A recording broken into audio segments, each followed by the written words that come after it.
A wave that will not just rewrite the record books, it will erase them.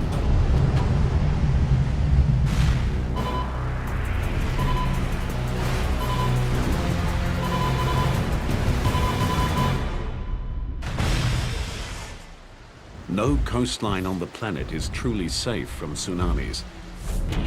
They're caused by massive displacements of water, triggered by the Earth's most powerful forces: earthquakes, landslides, and volcanic eruptions.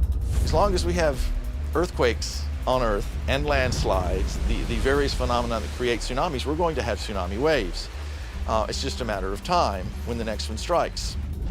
Tsunamis are dramatically different from the typical waves that constantly sweep across the planet. They can travel faster than 800 kilometers per hour.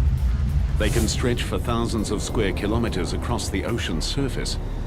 It's a good 15, 20 feet tall. Easy. They strike with huge mass and terrifying velocity.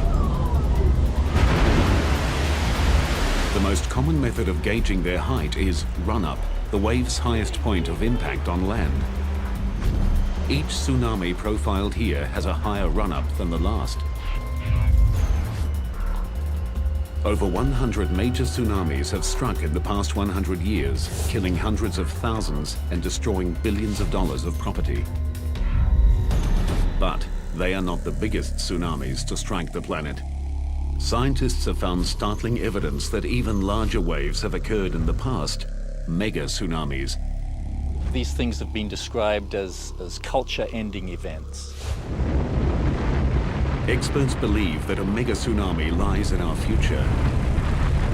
To understand its power, scale, and potential, we'll first investigate 5 of the most destructive tsunamis of the past 60 years. Each has its own character, each has its own story, each brings us closer to a mega disaster.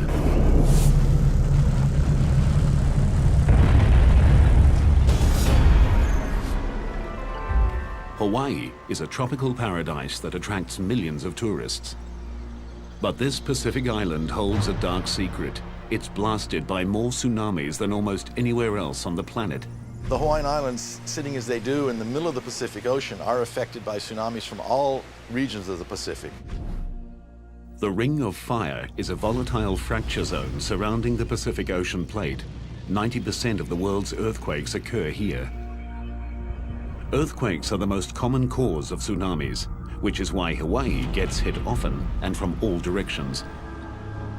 Destructive tsunamis struck here in 1837, 1868, 1877, 1923, 1946, 52, 57, 60, and 64. This makes it the unofficial tsunami capital of the Pacific. 2:28 a.m., April 1st, 1946. A magnitude 8.1 earthquake rips through the Aleutian Islands off the coast of Alaska.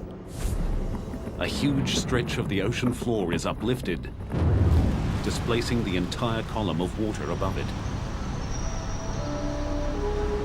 A massive pulse of energy propels a wall of water, a tsunami, towards Hawaii at nearly 800 kilometers per hour.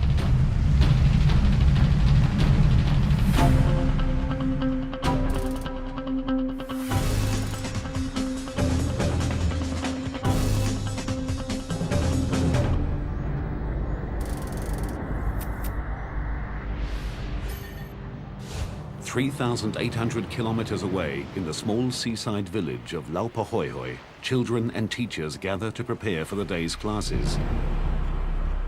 Marsu McShane is one of the teachers. We were in our cottages, and the Akionas who lived in that house that's no longer there knocked on our door and said, "Come see the tidal wave." At first glance, it's deceptively innocent. We looked over, and the wave, ocean sucked out, and then it came in a little bit more, like emptying a bathtub, and sucked out again. And we said, "This is a tidal wave? I don't think much of that." What Marsu doesn't know is that tsunamis are not single waves. They move forward in what's known as a tsunami train, a group of waves of many different sizes. First waves are seldom the largest, so what appears to be insignificant is actually the precursor to something much, much bigger. And then it did it again. And this time, it went in further and sucked out more. And we thought, a twin tidal wave. How interesting and odd.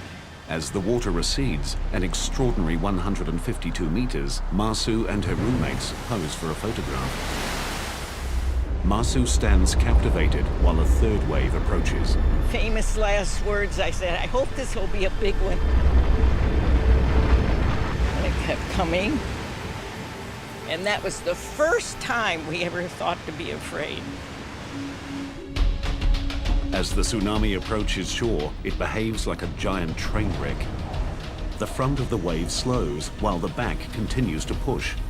The wave's energy is compressed, forcing it to stand and lift out of the sea.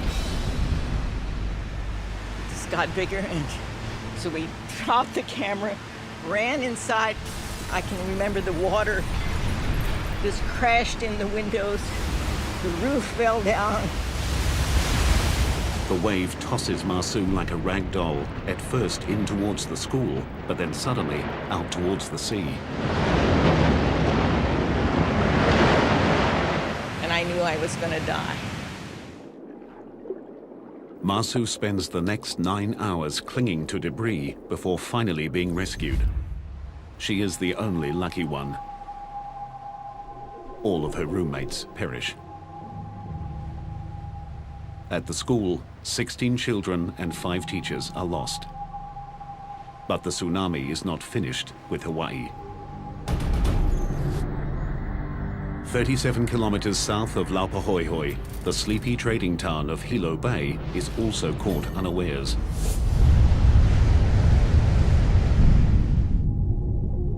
Here, the tsunami destroys nearly 500 homes and businesses, kills 96, and injures hundreds.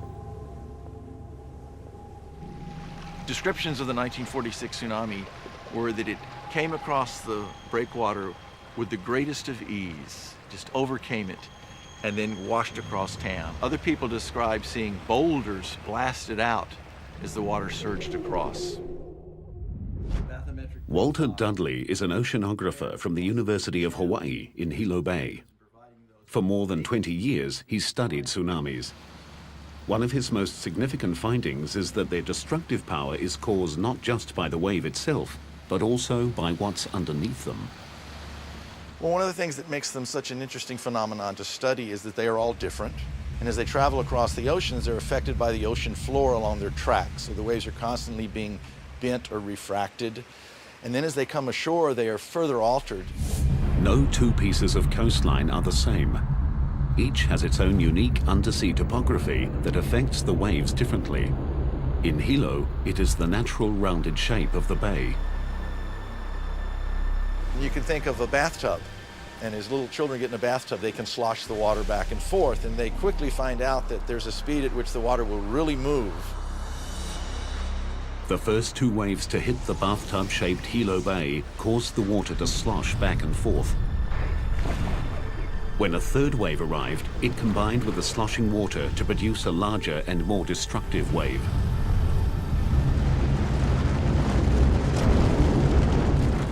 It pretty much wiped out everything that was on the ocean side of town. In the main parts of downtown, it picked up the railway and it twisted the railway rails into pretzels. The third wave reached a run-up height of 9 meters.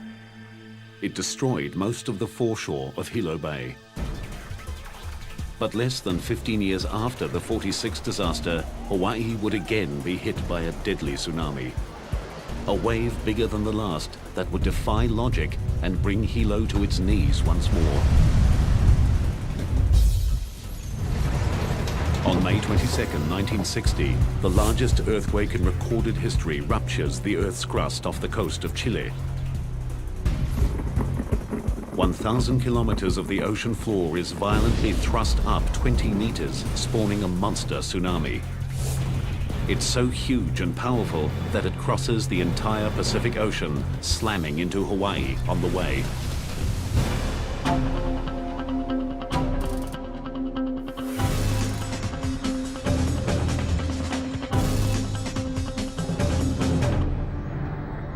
This time, technology installed since the 1946 quake warns residents of Hilo Bay 5 hours in advance. But the warning falls on deaf ears. In the preceding 12 years, about 3 out of 4 alarms had turned out to be small tsunamis. So instead of inspiring fear, let's get away from this potential disaster, I think it inspired curiosity, because it is a fascinating phenomenon. Let's go down and watch. Although the civil defense were saying people evacuate, there were a lot of us, me included, that out of curiosity went down to look, to see what was going to happen.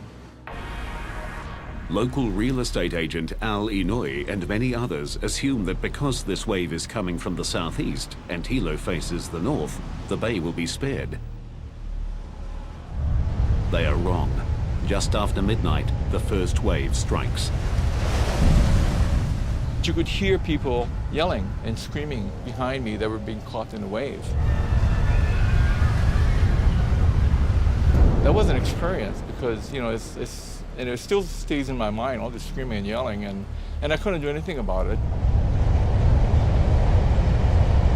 It sounded like several trains, rushing down a track. I mean, it was really a roar, and, you can hear the crashing of houses against each other. It's hard to describe. It was just a sound that you don't want to hear again. I mean, it was horrible. Dawn breaks on a nightmare. 61 people are dead and more than 700 buildings destroyed or severely damaged. The 1960 tsunami took locals and experts by surprise. After thorough study, scientists discovered a remarkable aspect of the tsunami.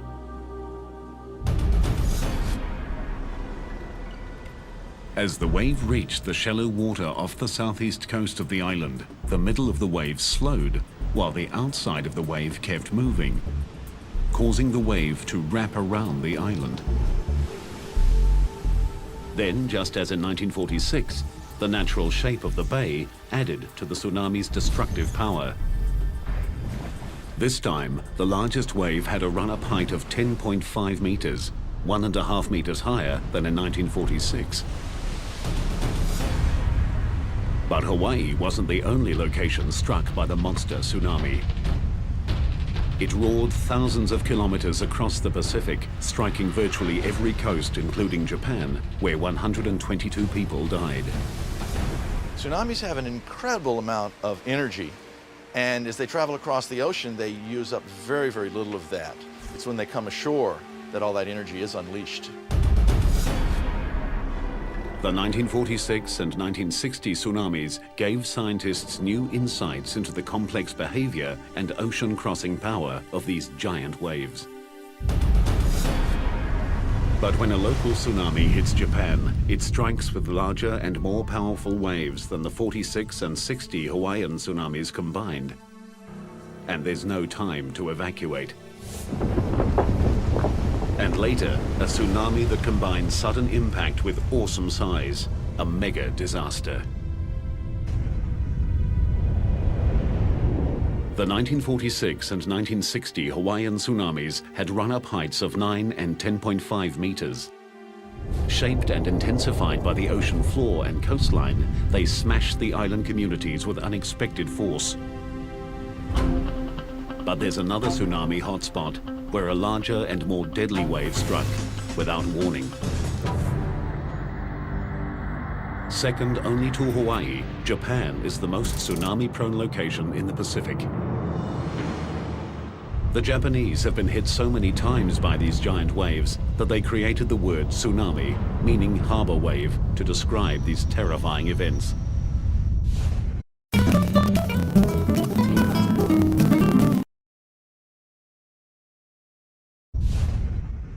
These waves can come from as far away as Chile or as close as 80 kilometers offshore. The locally generated tsunamis pose the greatest danger. They strike within minutes of being formed and with awesome power.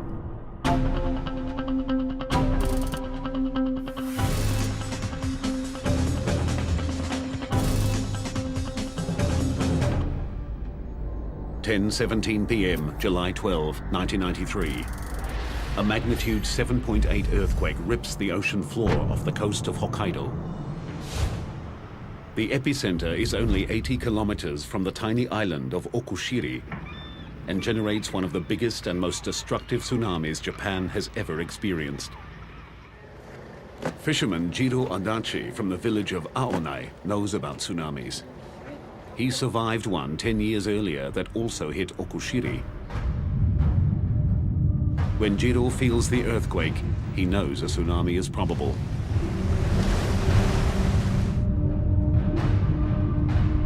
He quickly evacuates his wife and children from their seaside home, sending them to higher ground in the car while he shuts off the gas. He moves swiftly, but not swiftly enough. Just 4 minutes after the quake, the first wave hits him with overwhelming force as it surges to an incredible 15 meters. It started to pull me back into the sea. I held on to something and thought that I must run to the mountain. Somehow, Jiro manages to find firm ground. He flees to the safety of a nearby hill. In a few terrifying minutes, the tsunami destroys 80 houses and fishing shacks. But the danger is not over. Out of the darkness, a second wave strikes. Homes, boats, cars and trucks, spared by the first wave, are smashed to pieces. Fires erupt as gas pipes burst. Aonai is under siege. Jiro and other survivors rush to the waterfront to help the injured. We heard people shouting for help. They were calling, "Help me, help me." I heard a lot of voices, women's voices and children's voices. Suddenly, amidst the cries for help, Jiro hears something that chills his heart. Suddenly I heard a familiar voice between wave breaks, so I shouted, "Achan, is that you, Achan?" And then I heard, "Daddy." I heard that from the darkness. His young daughter is somewhere in the raging sea. As Jiro's family fled, the tsunami's first wave rolled their car and hurled them into the ocean. Jiro dives into the turbulent waters.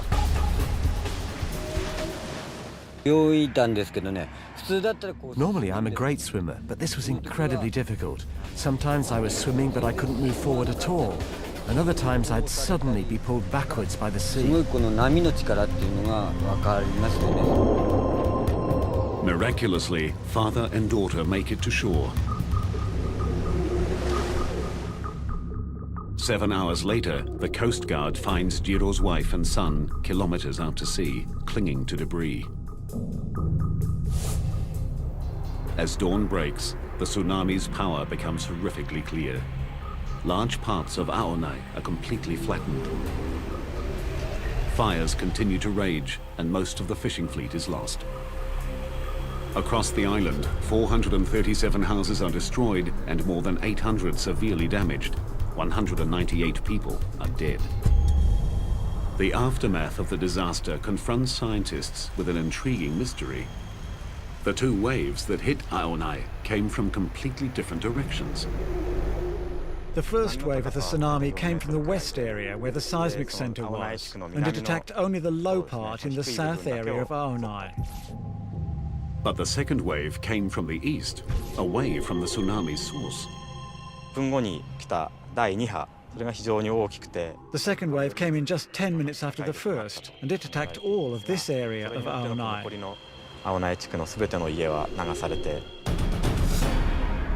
The first wave that hit the west coast of Okushiri came directly from the source. But then, just like in Hawaii, the tsunami wrapped around the island, creating a second wave that struck Aonai from the opposite direction. But the wraparound effect does not explain why the tsunami hit Okushiri with such brutal force. The reason is the extreme proximity of the event which created the tsunami. After a tsunami is generated, it radiates out like ripples on a pond. As the ripples expand wider and wider, the energy spreads out over a larger area. The closer the source of the tsunami is to the impact zone, the more concentrated the energy. Okushiri was only 80 kilometers from the source, so it received the full brunt of the tsunami. Just north of Aonai, the waves reached a staggering 31 meters. Today, the legacy of the 1993 tsunami is set in concrete. Huge walls up to 11 meters high and extending 14 kilometers along the coast stand guard against the sea. Powerful steel gates protect river mouths, and the harbor is bolstered by concrete blocks to reduce wave impact. These ramparts against the waves are stronger than normal sea walls for good reason. The forces they must withstand are utterly different. Normal waves form through the transfer of energy from the wind to the ocean surface. Tsunamis are generated by phenomenal transfers of energy. Even the largest wind waves have a maximum wavelength from crest to crest of a few hundred meters. Tsunamis can have wavelengths of hundreds of kilometers. When they hit, they keep coming and coming. In a unique experiment, scientists in Japan are measuring the impact of those forces. At this lab in Kanagawa, engineers are using the largest man-made tsunami in the world to help design stronger coastal structures.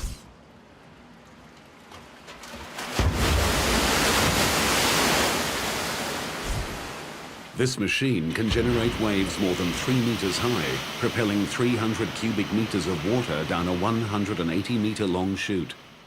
The best thing is to know the characteristics of the power of tsunami in each situation and build buildings according to those characteristics. Taro Arikawa leads a team that measures the power of tsunamis under controlled conditions. This tsunami is only 2/3 of a meter high, but it strikes with 1 ton per square meter of power.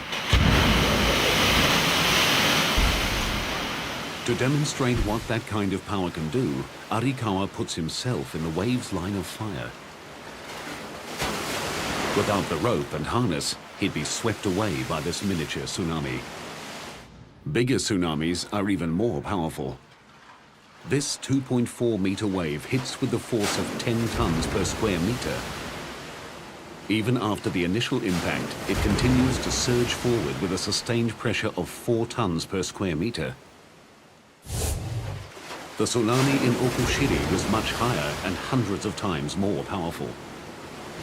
Scientists here believe their studies will translate into stronger and better engineered structures, capable of withstanding tsunami strikes.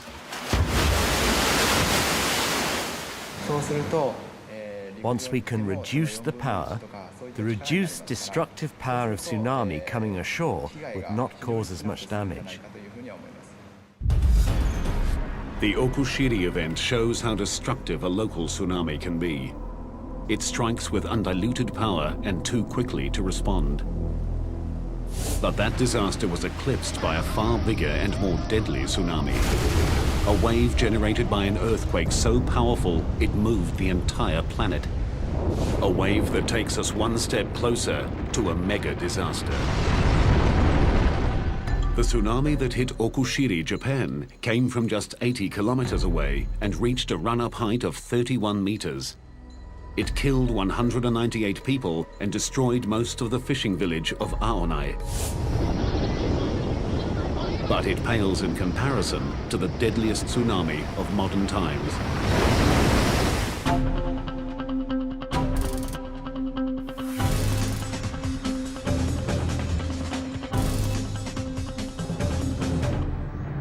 (7:58 a.m., December 26, 2004). Deep in the ocean off the coast of Sumatra, Indonesia, 1,200 kilometers of the Earth's crust ruptures in the second largest earthquake ever recorded.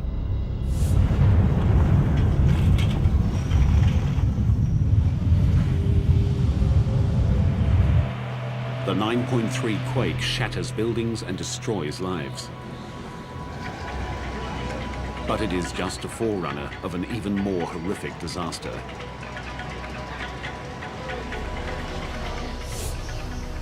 An epic tsunami spreads across the entire Indian Ocean, striking 12 countries. As with Okushiri, Japan, the local effects are the most immediate and the most devastating. 16 minutes after the quake and 250 kilometers from its epicenter, northern Sumatra is struck by 35-meter-high waves. The capital city of Banda Aceh is decimated. More than 160,000 people are killed. Coastal engineer Jose Borrero arrived in Banda Aceh 4 days behind the tsunami. I've seen hurricane damage, and I've seen some flood damage before, and I've seen a lot of tsunami after effects before also, but this definitely was the worst. What was amazing about it was the scale. 70% of all buildings in Banda Aceh are flattened. More than 70 kilometers of coastline show evidence of wave heights above 30 meters. It was a level of destruction that was over hundreds of miles of the coastline, the same level of destruction. So it wasn't just isolated pockets of areas that were wiped out, but the entire coast and then the entire city of Banda Aceh.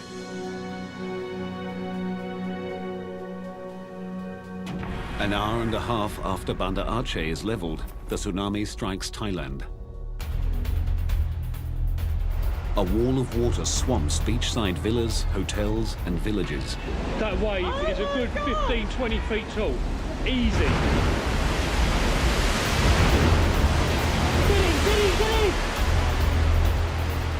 More than 8,000 people die.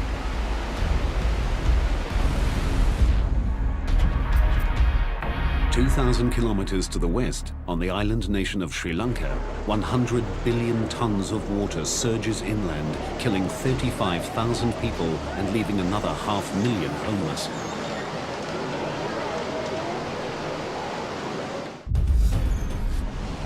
In all, nearly 230,000 people die in the most devastating tsunami in recorded history. The death toll higher than for all other major tsunamis in the past 300 years combined. The power of the earthquake that triggered the tsunami was staggering. The entire planet's sea level rose by 1/10 of a millimeter. Every spot on Earth moved at least 1 centimeter. As scientists struggle to comprehend the enormity of the event, a bizarre anomaly comes to light. One that took an additional tragic toll.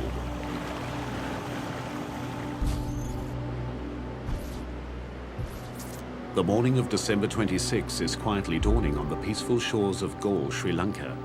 British tourists Camilla and Dominic Welby are sleeping in their beachside bungalow with their 11-year-old son, Hector. Suddenly, Dominic is wakened by a strange noise. I went outside onto the veranda and I noticed that the water, which should have been at low tide, was up against the wall of the garden. What Dominic is seeing, without realizing it, is the first sign of the tsunami. At the point of its creation, the bottom of the tsunami, called the negative wave, went east towards Thailand and Indonesia, while the top, called the positive wave, went west towards Sri Lanka. When the bottom of a wave arrives first, gravity sucks the water out, lowering the sea level. When the top of a wave arrives first, it comes like a flood. This is what the Welbys are experiencing. I didn't know what it was. And at that moment, the floor exploded. The tsunami rushes in, destroying the bungalow. The force of the water was phenomenal.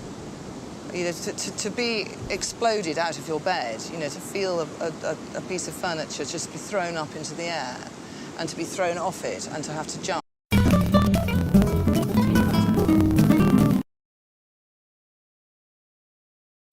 very weird. And to then be sucked out and tossed around like being in a washing machine. The couple grab their son and scramble into the bathroom. With each wave, with the intensity of each wave, it would fill up the shower cubicle completely. We would be swirling around underwater, trying to, regain our purchase on whatever we could find. As the waves continue to pound, the concrete walls of the bathroom begin to crumble. Hector is trapped under a large piece of concrete, struggling to keep his head above water. The idea of your child dying before you it's nothing worse. A third wave surges over Hector's head. He's seconds from death. But instead of drowning him, miraculously it lifts the concrete slab off his foot and releases him. The wave that's caused so much death in this one instance is life-saving. But mostly, the peculiar behavior of tsunami waves proves deadly. Surging forward and sucking back, billions of tons of swift-moving water carry a dangerous mass of deadly projectiles, broken timber, glass, metal, and vehicles. The third wave turned Galle into one of the hardest-hit areas in the nation. As the people of Sri Lanka struggle to recover, tsunami scientists like James Goff arrive in the devastated nation.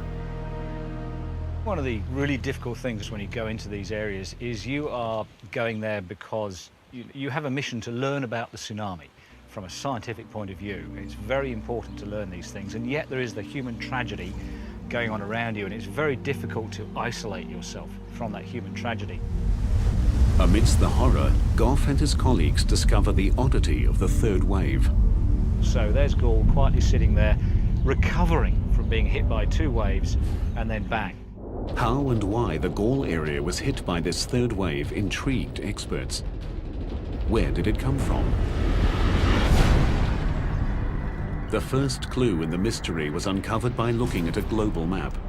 Sri Lanka is directly in the line of fire of the tsunami. Sri Lanka was basically staring down the barrel of a loaded gun in a way. The second clue came only after careful analysis of the tsunami's unique behavior. So the tsunami wave goes all the way past Sri Lanka, heading off to the east coast of Africa.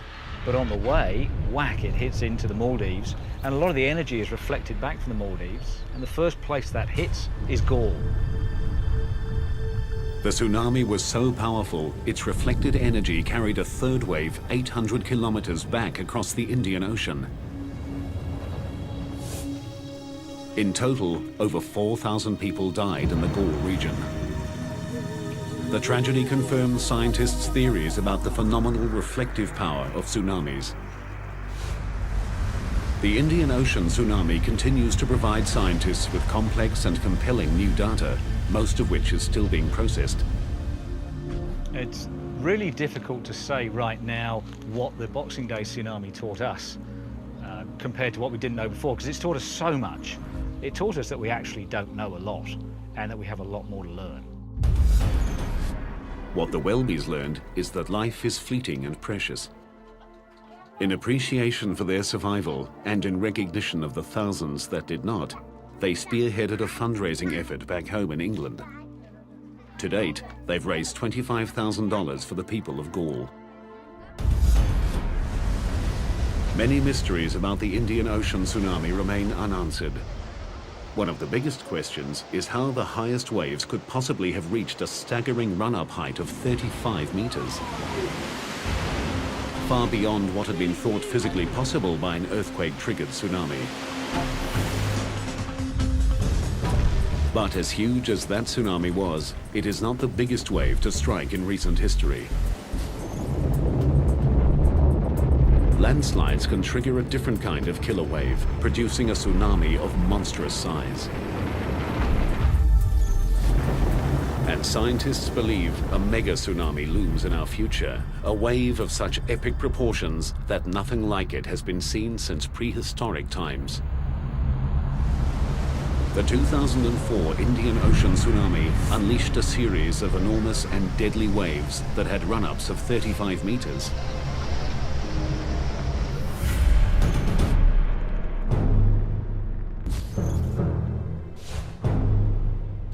But they are dwarfed by another wave that forced scientists to become detectives. What they discovered was a new kind of tsunami, one of unimaginable size and power.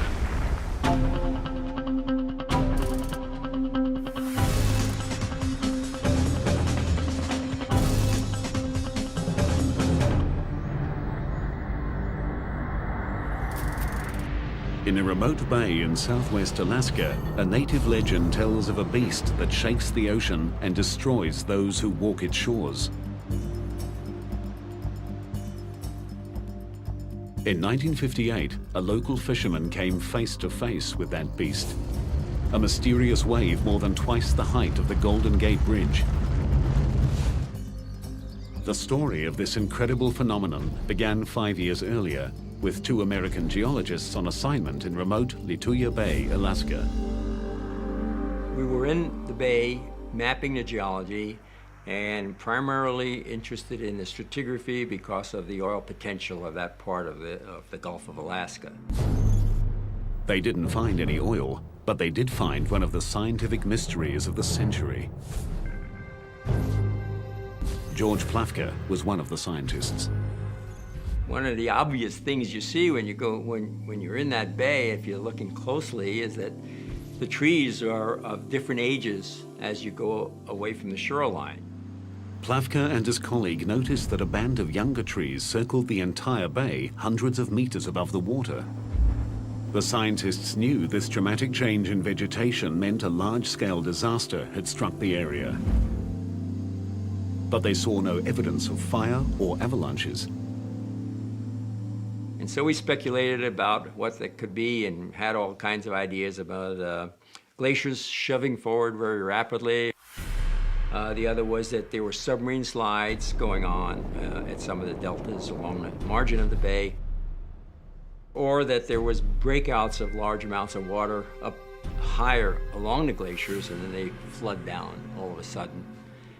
We had everything except the right way, the right idea about how those waves could form.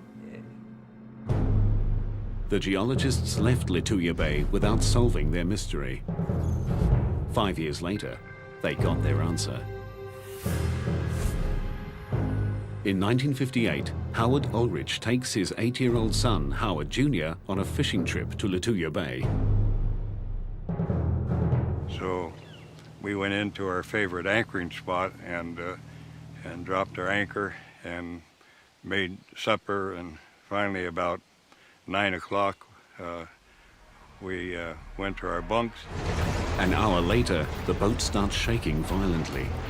An 8.3 earthquake centered 21 kilometers from Lituya Bay rips across the water. Howard and his son rush up on deck just in time to see the most amazing sight of their lives.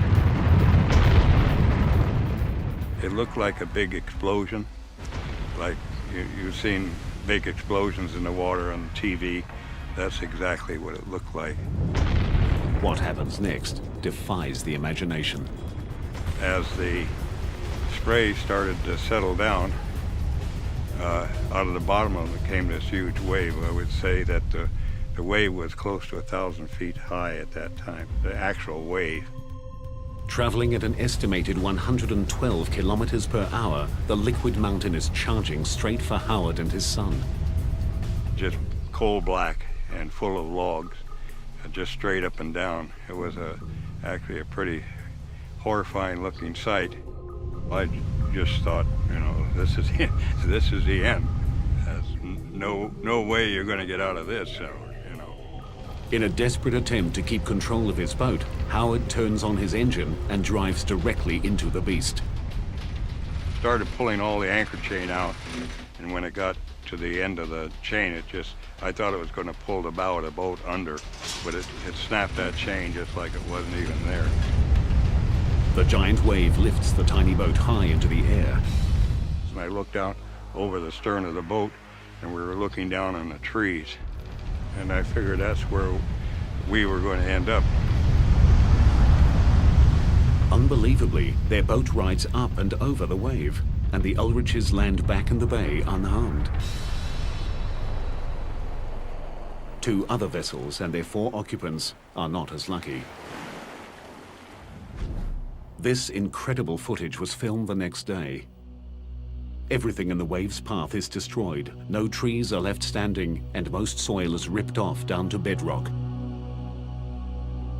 The run-up height of 1,740 feet is the world record, I think, for anything that's happened in historic time. And it was, you know, it's 500 feet higher than the Empire State Building. That's pretty big. The earthquake felt by Howard triggered a massive rock slide, sending 30 million cubic meters of mountain hurtling into Lituya Bay. The debris slammed into the water, creating the giant wave. It just swooped down a very steep slope and ran out into the fjord and basically forced all the water out of that little arm in front of the glacier and shot it up over the ridge that was on the other side. One mystery remained. The amount of water displaced exceeded the amount of land that fell into the bay. It took 42 years to solve this mystery. Scientific models determined that the rapidly moving landslide created an air pocket behind the wave, preventing the water from sloshing back. The force of the air pocket combined with the size and weight of the landslide shot the water out of the bay like a missile. It would be the same as if you took a paddle and ran it down and pushed into the water full speed at a high velocity. Just push all the water right out. The effects of the giant Lituya Bay wave remain clearly visible today. The event rewrote the history books and changed our understanding of tsunamis forever. Landslides can and do produce waves far larger and more destructive than ever thought possible. Lituya Bay's desolate location limited the damage caused by the giant tsunami. But should an even bigger landslide-generated wave strike a major city, the result will be a mega disaster.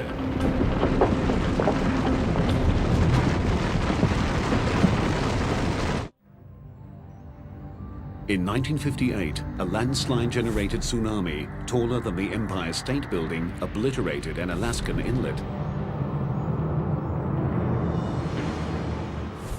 It was a devastating display of nature's power.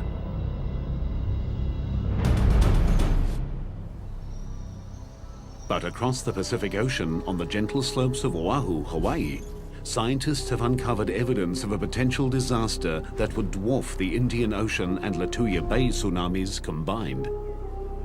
It's almost incomprehensible, the scale, the enormity of these things. It would be quite a view. Gerard Fryer is a geophysicist from the University of Hawaii. He uses advanced computer modeling and field data to forecast tsunamis. His research has uncovered a potential wave so big that even the best laid evacuation plans may not be enough. These things have been described as culture-ending events. The state would essentially be knocked back to the Stone Age. This mega tsunami would combine the dizzying height of a landslide-triggered wave with a tsunami that strikes a densely populated landmass, in this case, Hawaii.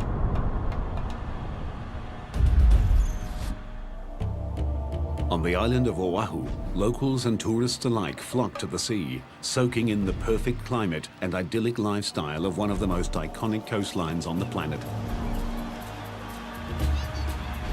But in our scenario, everyone is oblivious to the fact that less than 480 kilometers to the east, a disaster of biblical proportions is about to strike.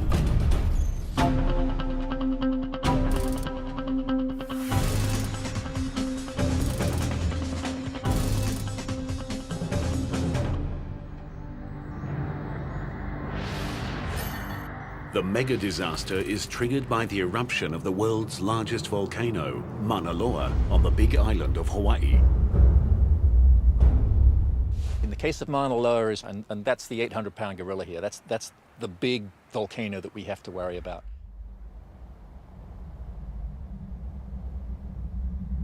As Mauna Loa is preparing for eruption, the southwest rift zone of Mauna Loa inflates with magma. The entire mountain swells, which means that the outer slopes get steeper. There are probably a succession of small earthquakes, and then maybe a big earthquake that shakes loose this very steep western flank of the volcano.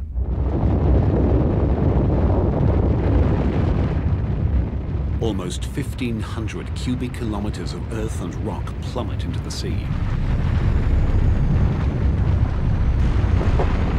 On impact, the land displaces a massive amount of water. The ocean rushes back to fill the giant gap. From this cataclysmic disturbance emerges the tsunami, heading directly for Honolulu. Estimated time to impact, 30 minutes. This is the direction that a big tsunami would come from the big island. The wave first becomes visible as it stands and breaks on a shallow bank, 40 kilometers southeast of Honolulu.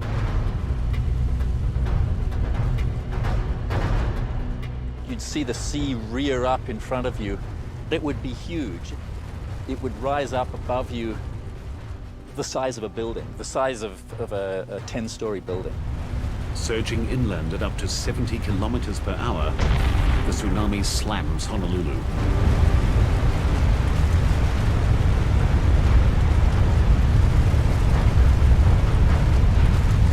Because the tsunami's energy stretches down to the ocean floor, this wave is not clean water. It's filled with sand, coral, and rock. Water penetrates 16 kilometers inland before being sucked back out to sea in a lethal maelstrom of wreckage.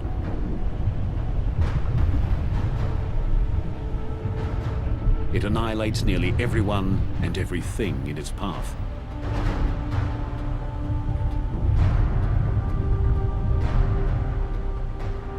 These giant landslides, as far as we can tell, they seem to occur during periods of high sea level when the climate is warm.